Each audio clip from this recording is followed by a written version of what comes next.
So wouldn't you know it, this is the week that it's been raining and raining and I needed to wash some bigger things like my bed linens, and the dryer has stopped working. Well, it's working. The heating element went out, and I tested this by disconnecting the vent hose to make sure that there was no clogging, and there wasn't. So I have no heating element. So I thought, well, what the heck? Let me just go ahead and have a little fire, get the dampness out of the house. And then I realized I have one of my friend's really gnarly cast iron pans. I think she got it at some secondhand store. I'm going to clean this up for her and I'll show you what I'm going to do.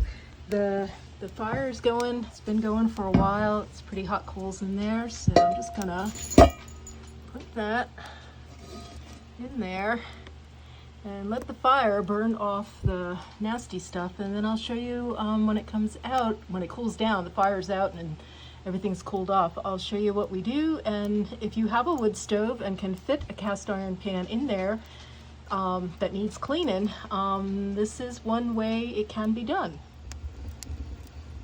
So it's the next day and this is cooled down and you can see there's wood ash all over it. I'm going to put it in the sink and wash it up, get the wood ash off of it, get some oil onto it, and then when I do the next fire, I will be putting it in this little oven that's up top. And the oil that I'll put on here, either olive oil, or I can also put some lard, some animal fat lard on this. That will get baked into the cast iron.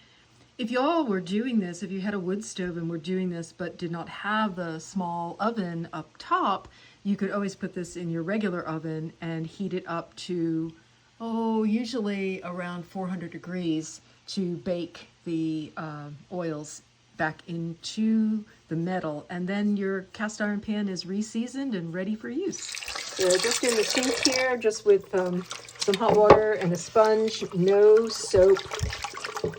Don't want to ever use soap on your cast iron, even when you're in the process of cleaning it for re-seasoning. So, yep. So I'll just let this dry off, and once it's completely dry, I will put the oil onto it.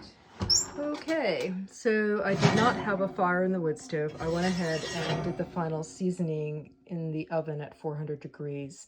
I'm going to do one more thing to this, and that is I'm going to fry some eggs up in here tomorrow. Put a final patina on this before I give it back to my friend. I think she'll be surprised. Thanks for joining me in learning one possible way to clean up an old cast iron pan. See you in the next video. Bye for now.